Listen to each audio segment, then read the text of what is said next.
हर हर महादेव दोस्तों, कैसे हो आप सब। Welcome to my new blog. तो आज हमारे घर के पास जो मंदिर है वहाँ पे यज्ञ था, तो उसी के लिए हम सब तैयार होके जा रहे हैं। तो नाज़ा ने आज पहना था कश्मीरी ड्रेस और बाल भी वैसे ही बनाए थे। मैं भी आ गई थी रेडी होके। मैं क्या ही रेडी हुई हूँ भाई, घर के ही कपड़े पहन के जा रही हूँ। ऐसा ही होता है, जब से बेबी हुए ना ज़्यादा तैयार होने का मन नहीं करता, टाइम ही नहीं मिलता। फिर भाभी कहते हैं वरदान को ही ले जाते हैं, क्योंकि दुआ सोई हुई थी।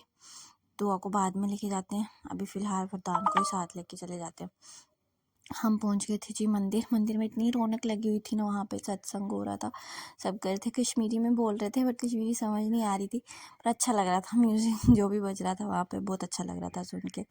फिर हमने उसके बाद हम भोले बाबा को मत्था टेका, उसके बाद जल अर्पण किया अच्छे से। बच्चों को मतलब वरदान को भी करवाया दर्शन वगैरह अच्छे से, जल वगैरह चढ़ाया। नंदी जी को भी भाभी जी चढ़ाए थे, तो मैंने वरदान को पकड़ लिया। फिर जब मैंने की पूजा तो उन्होंने पकड़ लिया। उसके बाद मासी जी भी आए हुए थे, वो भी बैठे थे, तो वरदान को मांगे तो वरदान मैंने दे दिया। ऐसे ना ये वरदान चला जाता है सबके पास, दुआ नहीं जाती, वो थोड़ा सा उपरापन करती है सबके पास, वो रोने लगती है। वरदान नहीं करता, वरदान चला जाता है, उसके लिए सब कुछ नहीं था। देख रहा है क्या हो रहा है, क्या म्यूज़िक बज रहा है, क्या गा रहे हैं, हमें भी नहीं समझ आ रहा था, बट अच्छा लग रहा था सत्संग। और उसके बाद ऊपर मंदिर के ऊपर हॉल में यज्ञ हो रहा था, हवन हो रहा था। तो हमने कहा चलो हम भी ऊपर ही बैठते हैं। हम ना जल्दी चले गए थे कि हम भी थोड़ी देर हवन में बैठ सके। वरदान को भी बैठा के रखा मैंने वहाँ पे। मैंने कहा ना इनको मैं हर चीज़ दिखाऊंगी, क्या है कहाँ क्या नहीं है, सब कुछ सिखाना है। उसके बाद मैंने हवन का सामान ले लिया था।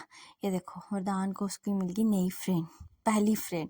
नहीं क्या, उसकी अभी कोई फ्रेंड बनी नहीं, यही बनी। जहाँ जहाँ ये जा रहा था ना वो भी आ रही थी। उसके बाद आरती स्टार्ट होगी, तो हम आरती के लिए खड़े हो गए। फिर वही मैं कह रही हूँ, अंदर काफ़ी सफोकेशन थी, तो हम बाहर आ गए वरदान के साथ। मुझे मुश्किल हो रहा था, लोग भी बहुत ज़्यादा आ गए थे ऊपर।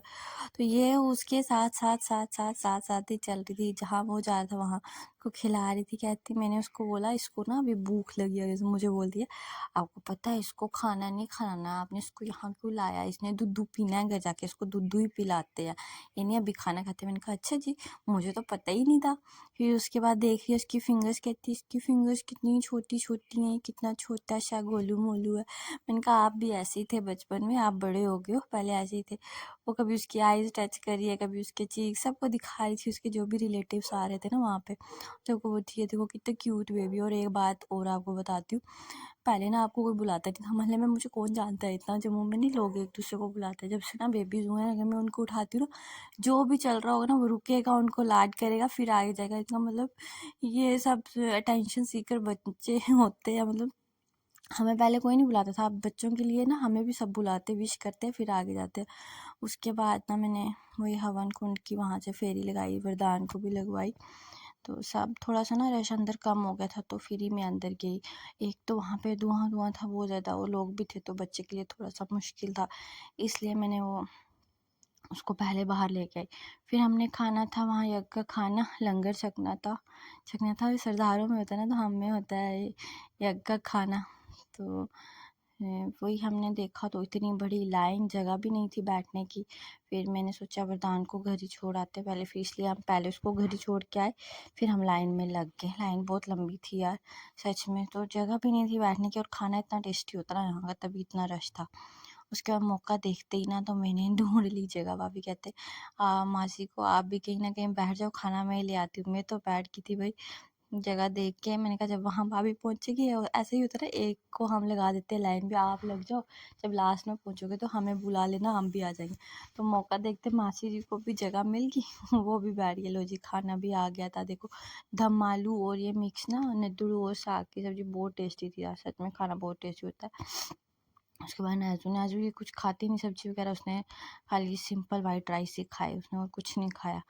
घर आती हूँ तो घर हमारा ये तूफान एक, ये देखो जी, आजकल ना कोई भी चीज़ उनके सामने होती है ना तो वो टूटनी ही टूटनी है। ऐसे मुझे ना हर सामान थोड़ा थोड़ा दूर दूर रखना, कितनी बार आगे रख, जो सामान आगे होगा ना वही टूट जाएगा बस, इसलिए मैं ज़्यादा सामान छुपा के ही रखती हूँ। ये देखो अब इनसे बचना तो मुश्किल ही नहीं, नामुमकिन है।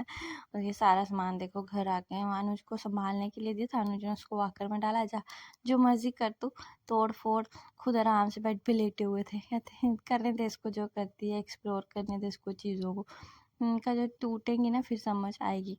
तो आज ना भैया का बर्थडे भी था, तो फिर हमने कहा चलो, भैया तो घर पे नहीं थे, वो जॉब पे, वो हिमाचल में है, तो हमने उनके बर्थडे की सेलिब्रेशन केक काट के किया।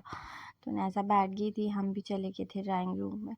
भाभी वो भैया को वीडियो कॉल लगा रहे थे, तो वो मिल नहीं रहा था वहाँ पे, शायद वो जॉब पे थे तो नहीं मिला। फिर हमने कहा चलो कोई बात नहीं, हमें वीडियो रिकॉर्ड वगैरह करके अच्छे से, देखो केक कितना प्यारा है, कितना प्यारा केक है। उसके बाद मैंने दुआ को भाभी को दे दिया और वरदान को भी वाकर से उठा लिया। कहा चलो ये बच्चे तीनों मिलके भैया का केक काटेंगे, उनको भी याद रहेगा। नाज़ा पहले ही ब्लॉक कर रही है कैंडल्स को, तो वो उसको ना केक बहुत पसंद है, नाज़ा को बहुत ज़्यादा पसंद है। वही भाभी उसको बोल रहे हैं मैं रिकॉर्ड करती हूँ, पापा को भेजूँगी, आप पापा को बर्थडे विश कर दो। वही बोल रहे हैं, बोलो happy birthday to you, happy birthday to you. हमारे घर ना ऐसे सबका बर्थडे आता तो हम हमेशा ऐसे सभी इकट्ठे होकर केक काट, जो नहीं भी होता है उसके लिए भी हम सब मिल के केक काट ही देते हैं। उसके बाद हमारा ये देखो केक कटिंग सेरेमनी, दुआ भी देख रही है ये हो क्या रहा है। कल अभी तो हमारा भी काटा था, ये रोज़ कुछ ना कुछ करते ही रहते हैं कि थोड़े से बड़े होंगे, जब इनको समझ आएगा तब बहुत खुश हुआ करेंगे, अभी तो इनको इतना तब पता ही नहीं चलता। फिर सोचेंगे यार हमारे घर तो हर 10-15 दिन के बाद केक कटिंग, कुछ ना किसी का बर्थडे आता है, कभी कुछ होता है कभी कुछ होता है। इनकी इतनी मौजी होगी, केक ही केक खाने को मिलेगा। अभी तो बेचारे क्या ही खाएंगे, थोड़ा थोड़ा खाते हैं, फिर हम इनको मना कर देते हैं नहीं खाना नहीं खाना। वही देखो अब वो अनुज खा रहे हैं केक, तो वरदान उनसे मांग रहा है, बाद वो मना कर रहे हैं नहीं दे रहे। थोड़े से 1 साल के बाद ही देंगे इनको ये सब, पर थोड़ा थोड़ा दे देते हैं यार, इतना भी हम नहीं वो कर रहे, थोड़ा तो चलता ही है। तो उसके बाद रात क्या मैं डिनर की तैयारी की थी, उनको कुछ स्पेशल बनाते, तो उन्होंने कहते पूरी खीर खानी है, तो वही मैं गर्मा गर्म पूड़ियाँ निकाली थी। देखो मेरी पूड़ियाँ कितनी अच्छे से फूलती है, देखा मैं कितनी परफेक्ट हो गई हूँ। पहले मुझे सच में ना शादी से पहले कुछ नहीं बनाना आता था, अब मैं सब कुछ बना लेती हूँ। तो ये देखो जी मेरी गर्मा गर्म क्रिस्पी पूड़ी बन के तैयार। अब तो मैं शेफ़ भी बनने वाली हूँ, मास्टर शेफ़ में जाऊँगी। तो ये था मेरा छोटा सा ब्लॉग, थैंक्स फॉर वॉचिंग।